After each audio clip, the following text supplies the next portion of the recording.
इतनी ठंडा ठंडा गर्मी में, तो मैं आप लोगों के साथ ये रेसिपी शेयर करूं। बहुत ही अच्छा बन के तैयार होता है, तो आप लोग इसे ज़रूर ट्राई करें, आपको बहुत ही पसंद आएगा। एक बार बनाएंगे आप तो इंशाल्लाह बोलेंगे हम दोबारा भी बनाएं, बहुत ही पसंद आएगा आपको।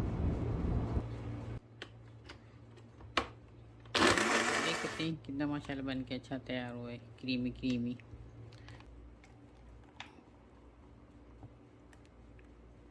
और आगे भी मैं आपके लिए ऐसी अच्छी अच्छी रेसिपी इंशाल्लाह लाती रहूँगी, जो आपको बहुत ही अच्छी लगेंगी इंशाल्लाह। और मेरे चैनल को ज़रूर सब्सक्राइब करें, लाइक और शेयर ज़्यादा से ज़्यादा करें। तो चलिए भाई पूरी वीडियो शुरू करते हैं बिना टाइम ज़ाया किए।